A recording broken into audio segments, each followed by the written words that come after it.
lamaran satu aja berapa? Hampir 20.000 itu satu lamaran. Belum dua, belum tiga, belum ongkosnya, belum buat makan kita, buat adik-adik saya. Tapi pas nyampe PT atau pas nyampe di Snaker atau BKK atau yang lainnya, kita tidak diterima. Hidup buruh, hidup perempuan yang melawan, hidup. Pribumi Bekasi sulit cari kerja di wilayah sendiri loh, di wilayah sendirinya. Allahu Akbar. Ya enggak? Kalau di Indonesia itu susah cari kerja. Percaya banget. Yang sarjana, Dengarkan D3, ini. sama Koko RI. D3. S1 aja sama S2 lu susah. Apalagi SMA. Ya. Tidak dihargai. SMP lagi ya. Aduh, gak ada lagi. Hai semuanya, assalamualaikum warahmatullahi wabarakatuh. Welcome back to my channel Mereact TV. Oke, apa kabar hari ini? Mudah-mudahan kabar daripada kalian semuanya semoga baik-baik saja. Amin amin ya rabbal alamin. Oke teman-teman, di sini ada sebuah video yang dimana video ini saya tunjukkan kepada rekan-rekan semuanya, khususnya kalian yang mengatakan bahwa saya ini pengkhianat NKRI karena saya membela dan menyokong negara Malaysia terkait masalah pengangguran dan pekerjaan, teman-teman ya.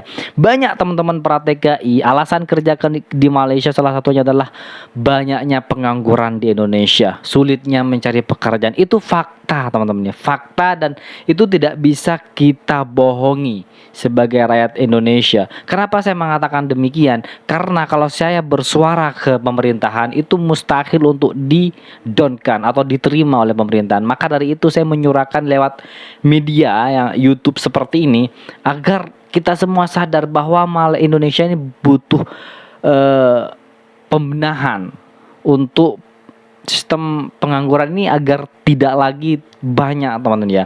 Dan di sini saya ingin juga menjawab tuduhan-tuduhan daripada misteri terkait masalah ngapain kerja ke Malaysia, pulang di Indonesia banyak pengerjaan. Hey, ini bukti nyata, lihat sendiri. Oke, biar tidak lama-lama seperti apa videonya, jom kita play bersama, let's go. Statistik ini hampir 10 juta penduduk berusia 15 Bentar, lebih dari 10 juta usia 15 sampai 15 tahun menganggur. Kenapa? Wajah anak muda Indonesia menuju Indonesia Emas. Wah, cai. hingga 24 tahun berstatus menganggur atau tanpa kegiatan. Jadi wajah masif generasi Z ini mencari pekerjaan pun tergambar Mustahil ya mencari pekerjaan Indonesia. saat kegiatan job fair hingga walk-in interview. Lamaran satu aja berapa? Hampir 20.000 itu satu lamaran. Belum dua, belum tiga, belum ongkosnya, belum buat makan kita, buat adik-adik saya. Tapi pas nyampe PT atau pas nyampe di Snaker atau BKK atau yang lainnya, kita tidak diterima. Terus tiap hari kayak gitu. Mau sampai kapan? Tolonglah Pak, tolong kami Pak.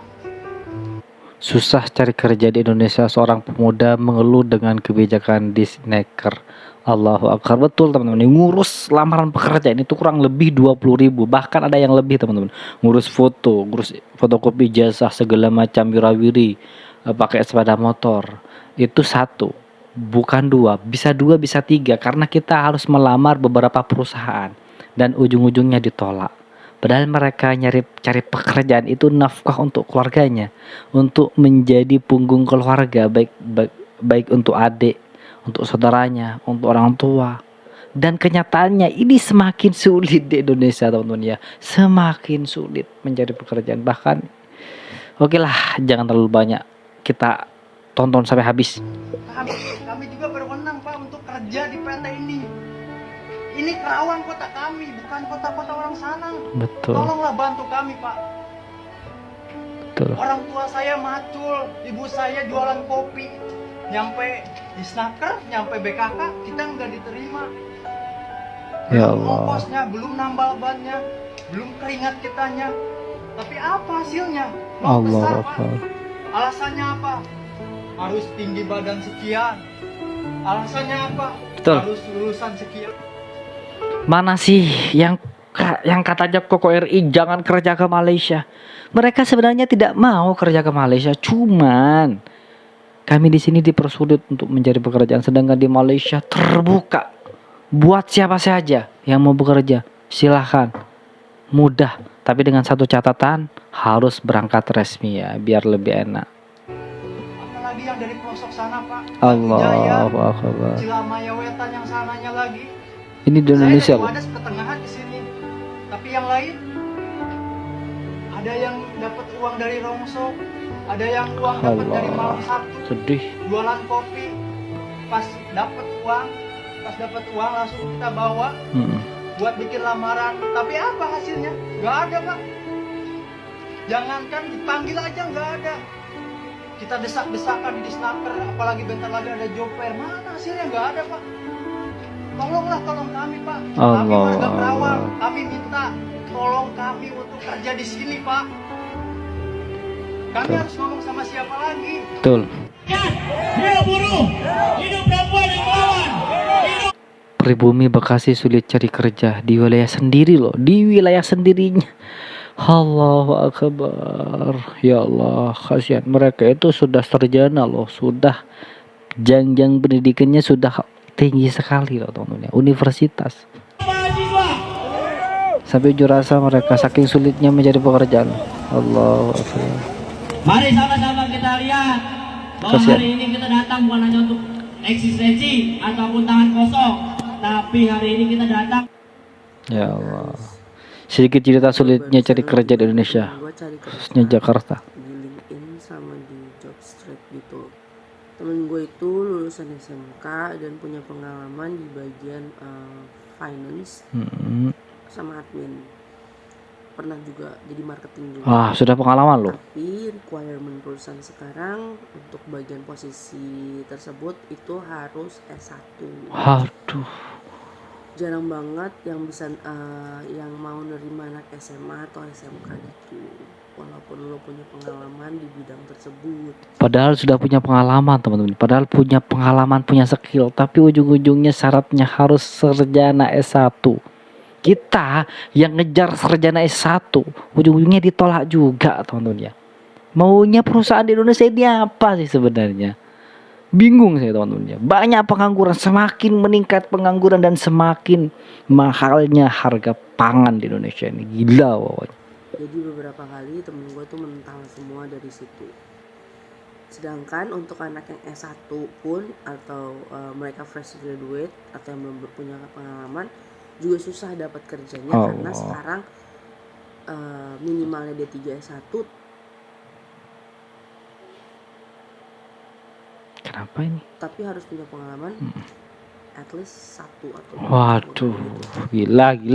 Dan jadinya tuh gue kayak mikir susah banget ya cari kerja di Jakarta. Kayak sekarang tuh perusahaan naruh persyaratan untuk calon karyawan itu benar-benar tinggi banget. Jadi untuk orang-orang yang nggak bisa kuliah atau belum bisa kuliah atau belum lulus, atau yang sudah kuliah tapi belum punya pengalaman kerja, ya itu mereka ekstra banget sih untuk kerja di tempat Allahu yang mereka mau atau Akbar. kerja di mana aja yang sesuai dengan kebutuhan mereka atau kayak gimana gitu. Sedangkan kebutuhan kan harus jalan terus belum lagi mereka dapat pressure, belum lagi yang kuliah kan yang baru lulus dapat pressure, kok lu nggak kerja sih, tuh si itu tuh udah kerja kayak gitu. Belum lagi yang lulusan SMA, SMK yang baru di-resignkan atau baru diputus kerjanya, itu juga nyari kerja juga makin susah. Allah. Belum lagi yang punya keluarga, belum lagi yang mereka jadi tulang punggung. Kasihan ya. Nggak ngerti lagi sih sekarang cari kerja tuh bagaimana. Tapi buat yang udah dapat kerja yang emang sesuai dengan yang kalian mau, yang dijaga kerjaannya. Soalnya di luar banyak banget orang yang butuh kerja, Betul. yang nggak seberuntung kita gitu, termasuk gue termasuk ya puji Tuhan beruntung. Ya Allah. Yang gue di lulusan SMK, gue kerja di back office sampai sekarang. Jadi semangat semua orang, semangat. Terus juga jangan nyuruh orang-orang udah lu kalau nggak bisa kerja lu buka usaha aja. Jangan suruh orang kayak gitu. Nggak semua orang tuh punya modal. Betul. Percaya nggak kalau di Indonesia itu susah cari kerja? Percaya banget. Yang sarjana, Dengarkan D3, ini. sama Koko RI. D3. S1 aja sama S2 lu susah. Apalagi SMA. Ya, Nggak dihargai. SMP lagi ya. Aduh, gak ada lagi. Mohon maaf, saking susahnya nih. Saking susahnya di Indonesia cari kerja. Anak presiden aja tuh dicariin kerjaan sama bapaknya. Betul sekali. Dua-duanya. Ya Betul kan? sekali, betul. Kalian ngerasa nggak belakangan ini lagi susah dapat kerjaan? Karena ada datanya nih, di tahun 2003 banyak banget perusahaan tuh stop rekrut karyawan. Ini biar mereka ngehindarin PHK massal. Surveinya sih lagi terjadi di Indonesia sekarang juga. Dari Talent Acquisition Insight, katanya ada 69% perusahaan yang nggak merekrut karyawan baru. Itu jauh lebih tinggi dibanding rata-rata global ya, yang 50%-an. Dan industri yang paling top, perbankan, perhotelan, farmasi. Pertanyaannya kenapa mereka nggak mau nge-hire orang baru? Sebenarnya gue ngerti, karena sekarang sebenarnya ekonomi masih belum pasti, masih belum balik ke situasi normal. Kita nggak tahu bakal ada badai apa. Cuma banyak perusahaan tuh takut sampai harus PHK massal kalau badai itu terjadi. Jadi yang lagi dilakuin sekarang, hampir 77% dari perusahaan itu lebih suka ngerekrut freelance atau pekerja kontrak atau lepasan. Jadi ada satu pintu ketutup, satu lagi kebuka. Cuma lihat dari perspektif HR dia. Selalu yang dicari itu urutannya gini, pengalaman, keterampilan, reputasi. Makin susah lagi kalau banyak pekerjaan yang sebenarnya bakal digantiin sama AI. Jadi kalau dilihat dari global, kalau kita mau stay ahead soal kerjaan kita, selalu pahami situasi dan pelajarin ilmu-ilmu masa depan. Karena 75% perusahaan itu lagi ngeliatin sektor AI sebagai keterampilan yang paling dicari. Kalian sendiri sebenarnya bisa paling simpelnya ya, research, information finding, copywriting, pakai AI yang free itu, contohnya ChatGPT atau Gemini dari Google. Cuma ya, menurut gue tahun ini emang unik karena banyak yang nggak pasti. Kalian ngerasain nggak? Atau sekarang justru banyak yang lagi? Oke teman-teman semuanya, itulah video reaction hari ini. Jadi ini adalah jawaban dari semua pertanyaan teman-teman terkait masalah kenapa sih kerja ke Malaysia? Kenapa tidak Indonesia? Dan jawabannya adalah itu teman-teman. Karena di Indonesia sangat sulit sekali untuk mencari pekerjaan teman-teman. Tidak sangat merata. Harus tinggi sekian, nilai sekian, harus lulusan sekian.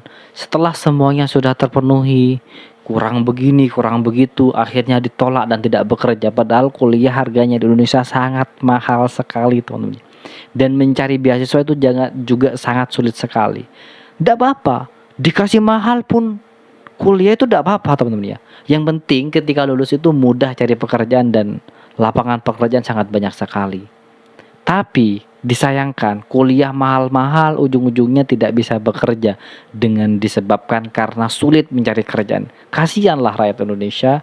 Semakin hari semakin maju, semakin ke depan harga pangan lebih mahal daripada sebelumnya, lebih banyak meningkat pengangguran. Negara ini gimana sih? Bingung. Kenapa tidak mencontoh negara Malaysia saja loh teman-teman ya? Saya jujur sebelak-belakan mengatakan demikian karena banyak TKI yang tidak kuliah, yang tidak sekolah di Indonesia, kerja ke Malaysia gajinya 10 juta, 7 juta, 4 juta, 5 juta, tidak berpendidikan. Sedangkan di Indonesia berpendidikan itu maksimumnya itu gajinya 6 juta teman-teman ya. Itu sudah kerja di pegawai badan usaha milik negara. Bisa sampai 10 juta. Tapi syaratnya ini, itu, dan sulit sekali. Coba di Malaysia, kerja restoran saja gajinya sampai 7 juta sampai 8 juta teman-teman. Mas Farhan sama Mas Iki sempat sepil-sepil gaji kemarin. Insya Allah luar biasa restoran. Kalau di Indonesia restoran itu digaji 1,5 juta. Kurang lebih itu 500 ringgit Malaysia 1 bulan. Bahkan gak nyampe teman-teman ya. Gila. Oke, itulah video hari ini. Buat kalian yang suka dengan video ini silahkan tinggalkan like, komen, dan share. Jangan lupa juga subscribe channel dari Mer React TV ini. Baik, kita akhiri. Wassalamualaikum warahmatullahi wabarakatuh.